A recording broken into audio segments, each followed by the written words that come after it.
ہوا کے معنی میں نے فوکس کیے ہیں. دوسری آیت سے اللہ تعالیٰ فرماتے ہیں اور جس پر میرا غضب نازل ہوا وہ ہلاک ہو گیا. یعنی ہلاک ہونے کے معنوں میں ہوا آتا ہے، پیرش ہو جانا، وینش ہو جانا، ختم ہو جانا، اس کی موت واقع ہونا. تو اللہ تعالیٰ نے ایسے اسٹار کی قسم کھائی ہے جو موت کے منہ میں ہے، جو ڈیتھ پروسیس سے گزر رہا ہے اور آخر میں پھر پیرش ہو جائے گا، ختم ہو جائے گا، مٹ جائے گا. Death of massive stars. یہاں سے ہمارا ایکچوئل ڈسکشن شروع ہوتا ہے. Nuclear fusion powers a star for most of its life. ہر اسٹار کے سینٹر پر ایک کور ہوتا ہے جس میں نیوکلیئر فیوژن کا پروسیس جاری رہتا ہے، جس سے ہیٹ جنریٹ ہوتی ہے اور اس کی زندگی چلتی رہتی ہے. Initially, the energy is generated by the fusion of hydrogen atoms at the core of the main sequence star. یعنی لائف پیریڈ جو ہوتا ہے زندگی کا، اس مین سیکوینس آف دی اسٹار کہتے ہیں. ان دنوں میں کور میں جو ہائیڈروجن ہے وہ فیول کی طرح برن ہوتے رہتا ہے، فیوژن پروسیس ہوتے رہتا ہے اور ہیلیم فارم ہوتا رہتا ہے اور ہیٹ جنریٹ ہوتی رہتی ہے. More massive stars can fuse heavier elements along a series of concentric shells. یعنی جب ہائیڈروجن کور کا پوری طرح برن ہو جاتا ہے تو کور کے اطراف جو شیلز ہوتے ہیں وہ ہیویئر ایلیمنٹس کے ہوتے ہیں اور ایک کے بعد دیگرے میسیو اسٹار سارے concentric shells کو برن کرنا شروع کر دیتے ہیں. Stars with greater than or equal to 10 times the mass of the sun can explode in a supernova as their inert iron cores collapse into an extremely dense neutron star or black hole. انہیں سارے heavy atoms کو burn کرنے کے بعد inert iron بچ جاتا ہے. وہ کولیپس جب ہوتا ہے تو میسیو اسٹار آخر میں نیوٹرون اسٹار بنتا ہے. پھر جب اس کی بھی ڈیتھ ہوتی ہے تو بلیک ہول بن جاتا ہے. یہاں دیکھیں اسٹار بیلنس کیسے رہتا ہے اور اس کی موت کیسے واقع ہوتی ہے. میں نے رائٹ سائڈ پر بتایا سینٹر پر کور ہے، ہائیڈروجن برن ہوتا ہے، ہیٹ جنریٹ ہوتی ہے اور پھر یہ ہیٹ اسٹار کے سطح سے باہر آتی ہے اور اوپر سے گریوٹی یعنی اسٹار کے جو لیئرز ہیں وہ اپنا وزن ڈالتے ہیں، کور کو اور کمپریس کرنے کی کوشش کرتے ہیں، لیکن کور سے جو ہیٹ اور پریشر ڈیولپ ہو رہا ہے وہ اس گریوٹی کے دباؤ کو بیلنس کرتا ہے. اس طرح سے اسٹار جیتا ہے. لیکن جب کور میں ہائیڈروجن پورا برن ہو گیا اور اس طرح سے اطراف کے سارے لیئرز کو فیول کے طور پر اسٹار جب برن کر دیتا ہے تب ہیٹ اور پریشر بہت کم ہو جاتے ہیں. آخر میں اوپر سے جو گریوٹی کا دباؤ پڑ رہا ہے وہ کامیاب ہو جاتا ہے اور اسٹار بہت بری طرح سے کولیپس ہو جاتا ہے. ایسا بھیانک طریقے سے کولیپس ہوتا ہے کہ اس میں بے انتہا روشنی نکلتی ہے. چند مہینوں تک ساری گیلیکسی ہی روشن نہیں ہو جاتی بلکہ ساری کائنات تک روشن ہو جاتی ہے اور اس کو سپر نووا کہتے ہیں جیسا میں نے رائٹ پر بتایا ہے. تو کولیپس اکر سو ریپڈلی یعنی چند سیکنڈ میں یہ کولیپس ہوتا ہے that it creates huge shock waves that cause the outer part of star to explode. ایک بھیانک دھماکے سے یہ جیسا بام دھماکہ ہوتا ہے ویسا یہ پھٹتا ہے. انہیں سینٹر کا کور باقی رہ جاتا ہے، باقی کا سارا ماس ایک ایکسپینڈنگ کلاؤڈ کی شکل میں بکھرتا ہے اور اس کو نیبیولا کہا جاتا ہے.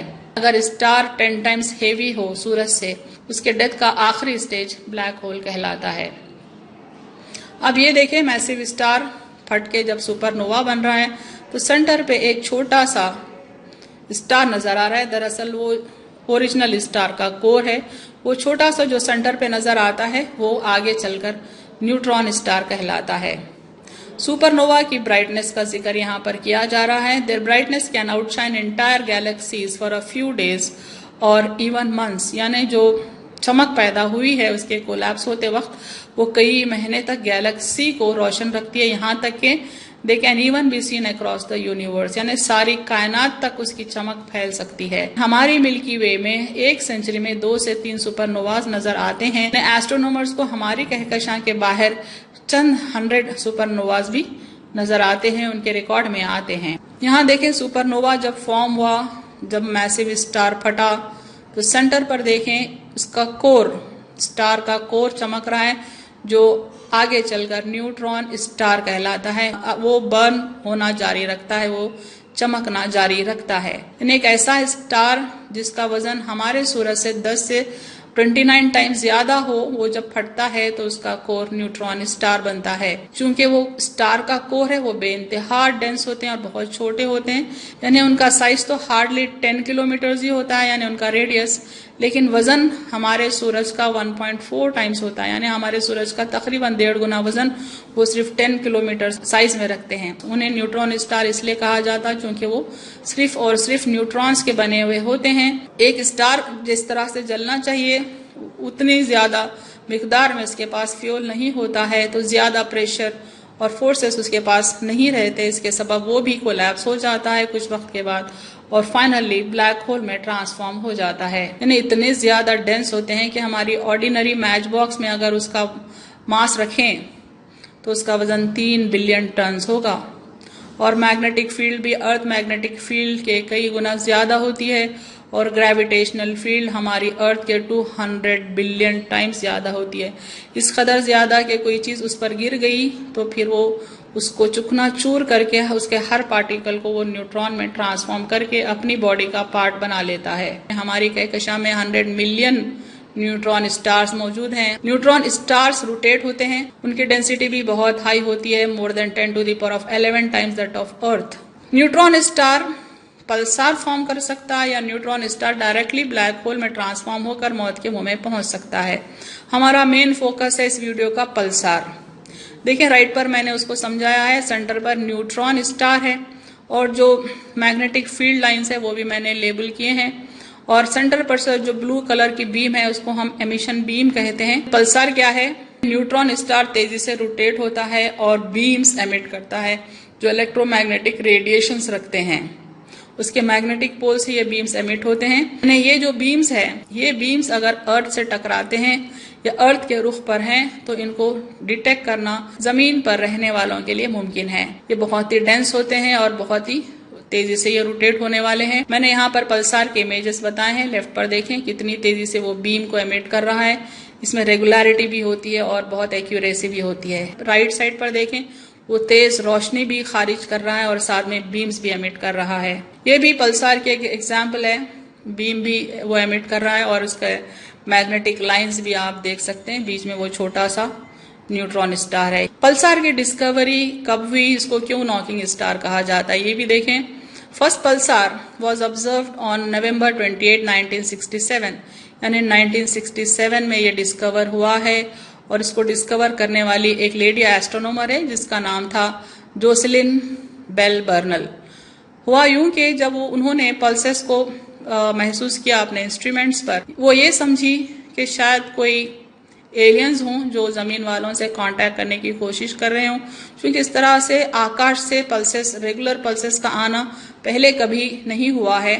تو وہ حیرت زدہ ہو گئی اور اپنے شک کو یقین میں بدلنے کے لیے انہوں نے کئی انسٹرومنٹس پر ان پلسز کو ریسیو کیا اور یقین کر لیا کہ یہ کوئی سیلیسٹیل باڈی ہے جو برابر ریگولر ٹائم سے پلسز ٹرانسمٹ کر رہی ہیں۔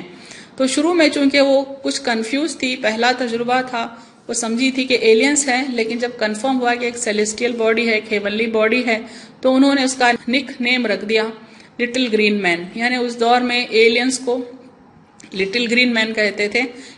اس کو ذہن میں رکھتے ہوئے انہوں نے LGM اس اسٹار کا نام رکھ دیا، چونکہ ایسا لگ رہا تھا جیسے آسمان سے کوئی ایلین زمین والوں کو دستک دے رہا ہے۔ پلسز جو دکھائی دے رہے تھے، جو آڈیو پلسز بھی سنائی دے رہے تھے، ان کا بیہیویئر بالکل ایسے تھا جیسے کوئی دروازے پر دستک دیتا ہو۔ پلسار اسپیکٹرم کو میں نے رائٹ پر بتانے کی کوشش کی ہے۔ دراصل یہ صرف ریڈیو ایمیشنز نہیں کرتا بلکہ یہ دوسرے ایمیشنز بھی کرتا ہے، ان کا جو الیکٹرو میگنیٹک اسپیکٹرم میں آتے ہیں، جن میں ہمارے لیے ویزیبل لائٹ کے پلسز ہوتے ہیں، انفرا ریڈ کے پلسز ہوتے ہیں، الٹرا وائلٹ پلسز ہوتے ہیں، X rays and gamma rays بھی ہوتے ہیں، یعنی ایکس رے اور گاما ریز کے بھی پلسز ہوتے ہیں، یہاں تک کہ ان کے پلسز ہمارے کان سے بھی سنے جا سکتے ہیں، چونکہ ان کا برائٹنس بہت زیادہ ہوتا ہے، چونکہ ایکس ریز اور گاما ریز بھی رکھتے ہیں، یہ چیزوں کے آر پار بھی ہو سکتے ہیں۔ اب دیکھیں قرآن کیا کہتا ہے، پلسار a night visitant who knocks یا which knocks، ٹرانسلیشن میں اس کو نائٹ ویزیٹنٹ کہا گیا ہے۔ دیکھیں والسماء والطارق وما ادراک ما الطارق النجم الثاقب، آسمان اور رات کے وقت آنے والے کی قسم، اور تم کو کیا معلوم کہ رات کے وقت آنے والا کیا ہے، وہ تارا ہے چمکنے والا۔ By the sky and the night visitant therein, and what will explain to thee what the night visitant is? It is the star of piercing brightness. اس کو رات کے وقت آنے والا کہا گیا ہے. ویسے تو سارے تارے ہی ہم کو رات کے وقت نظر آتے ہیں، لیکن خاص طور پہ اس تارے کا نام کیوں رات کا مسافر رکھا گیا، کیوں اس کو تاریخ کہا گیا. یہاں دیکھیں تشریح کلمات. طارق لفظ طریق سے ہے، طریق راستے کو کہتے ہیں، اور طارق رات کے وقت دروازہ کھٹکھٹانے والے مسافر کو کہتے ہیں. طارق کے معنی راستے پر چلنے والا ہے، مگر عرف میں بالخصوص اس مسافر کو کہتے ہیں جو رات میں آئے، جو رات میں دستک دے.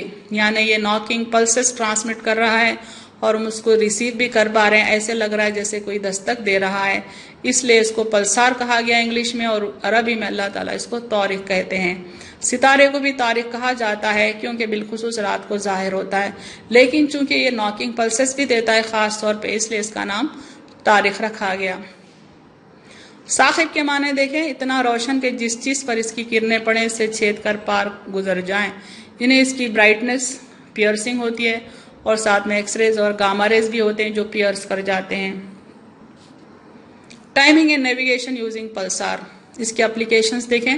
Pulsars emit very regular pulses of radio waves. Their transmissions do not require daily corrections.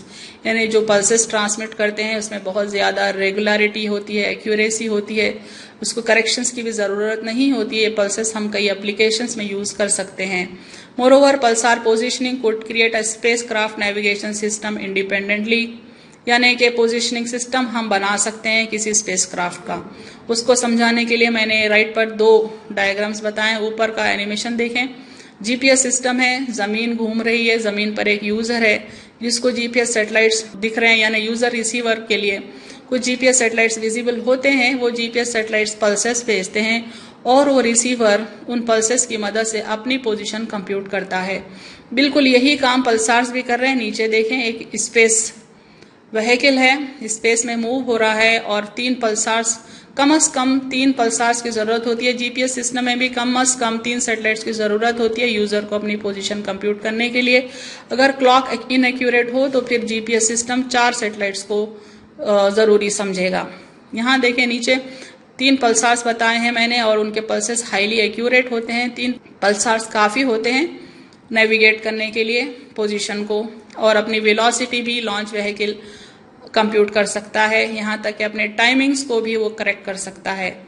For some millisecond pulsars the regularity of pulsation is even more precise than an atomic clock. یعنی ہمارے satellites میں اور launch vehicles میں atomic clocks ہوتے ہیں جو بہت ہی زیادہ ایکیوریٹ، ہائیلی ایکیوریٹ ہوتے ہیں، لیکن یہ پلسارز کے پلسز ان سے زیادہ ایکیوریٹ ہوتے ہیں.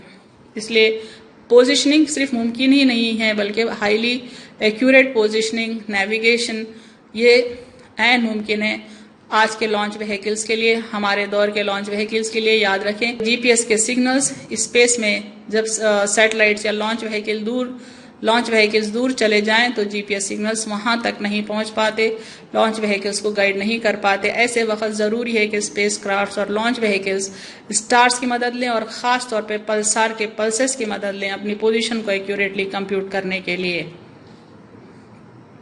ویسے تو اللہ تعالیٰ نے فرما ہی دیا قرآن میں کہ پرپز آف اسٹارز گائیڈ کرنا ہے، اور وہ اللہ ایسا ہے جس نے تمہارے فائدے کے لیے ستاروں کو پیدا کیا تاکہ تم ان کے ذریعے سے اندھیروں میں، خشکی میں بھی اور دریا میں بھی راستہ معلوم کرو.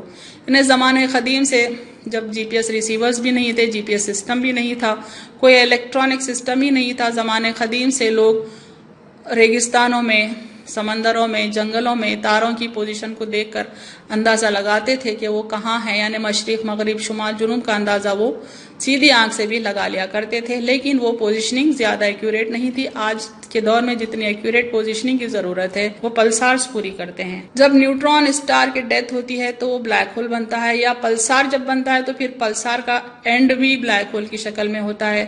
رائٹ پر میں نے ایک مثال دی ہے، لیفٹ پہ ایک میں نے مثال دی ہے. دراصل بلیک ہول کو بلیک ہول اس لیے کہا جاتا ہے کہ وہ انویزیبل ہوتا ہے، ہمارے کیمراز بھی اس کو ڈیٹیکٹ نہیں کرتے، اور اتنا زیادہ ڈینس ہوتا ہے کہ اپنے اطراف جو بھی میٹر وہ دیکھتا ہے اس کو جذب کر لیتا ہے، ابزارب کر لیتا ہے، کھا جاتا ہے، یہاں تک کہ روشنی کو تک نگل جاتا ہے. دونوں تصاویر میں آپ کو اس لیے نظر آ رہا ہے چونکہ وہ اطراف کا ماس ہے جو آپ دیکھ رہے ہیں. دراصل سینٹر پہ جو بلیک ہول ہے وہ تو ہم کو نظر ہی نہیں آتا. اس کو آئیڈینٹیفائی، اس کو ریپرزینٹ کرنے کا ایک طریقہ ہے کہ اس کے سینٹر سے ایک لائٹ بیم ایسٹرونامرز یوزولی بتاتے ہیں یہاں بھی میں نے کچھ بلیک ہولز بتائیں. لیفٹ پر دیکھیں سینٹر پہ بلیک ہول ہے جو بہت زیادہ ماس کو ایبزارب کر لیا ہے اور نگل رہا ہے. رائٹ پر بھی بلیک ہول دیکھیں جو ماس کو نگل رہا ہے. when the stars die، ویسے تو یہ قیامت کی نشانیوں میں سے ہے کہ تارے بے نور ہو جائیں گے، مقدر ہو جائیں گے، لیکن میں نے یہاں پر اس لیے کوٹ کیا ہے کہ جیسے انسان ساری مخلوق قیامت کے دن بے شک موت کے منہ میں چلے جائے گی، لیکن آج بھی ہر دن کچھ نہ کچھ انسان، کچھ نہ کچھ مخلوق موت کے منہ میں جاتی ہے، اسی طرح سے سٹارز آج بھی مرنے کے پروسیس میں ہیں. یہ اور بات ہے کہ قیامت کے دن سارے سٹارز ختم ہو جائیں گے. وَإِذَا النُّجُومُ انْكَدَرَتْ when the stars fall losing their luster، اور جب ستارے بے نور ہو جائیں گے. فَإِذَا النُّجُومُ طُمِسَتْ، جب ستارے بے نور ہو جائیں گے. یعنی یہ دونوں آیتیں اس بات کی دلیل ہے کہ سٹارز بے نور بھی ہو سکتے ہیں. they do die، they can die and they do die. black holes eat up even big stars، یعنی بلیک ہول کی گریوٹی اس قدر زیادہ رہتی ہے کہ بڑے بڑے سٹارز کو وہ نگل جاتے ہیں. Final word. وَسَخَّرَ لَكُمُ اللَّيْلَ وَالنَّهَارَ وَالشَّمْسَ وَالْقَمَرَ وَالنُّجُومُ مُسَخَّرَاتٌ بِأَمْرِهِ إِنَّ فِي ذَلِكَ لَآيَاتٍ لِقَوْمٍ يَعْقِلُونَ، اور اسی نے تمہارے لیے رات اور دن اور سورج اور چاند کو کام میں لگایا، اور اسی کے حکم سے ستارے بھی کام میں لگے ہوئے ہیں. سمجھنے والوں کے لیے اس میں قدرت خدا کی بہت سی نشانیاں ہیں. یعنی اللہ تعالیٰ کی قدرت ہے کہ اس نے رات اور دن، سورج، چاند، تارے انسان کی خدمت کے لیے پیدا کیے. ہم نے ابھی دیکھا کہ سٹارز کس طرح سے انسان کو نیویگیٹ کرنے، اپنی پوزیشن کو نیویگیٹ کرنے میں ہیلپ کر رہے ہیں. تو اللہ کی قدرت کی نشانیاں ہیں یہ سٹارز، اور اللہ کی نعمتوں میں سے ایک نعمت ہے یہ سٹارز. ہم کو چاہیے کہ اللہ کا شکر ادا کریں، اس کے آگے ہمارا سر جھکا دیں.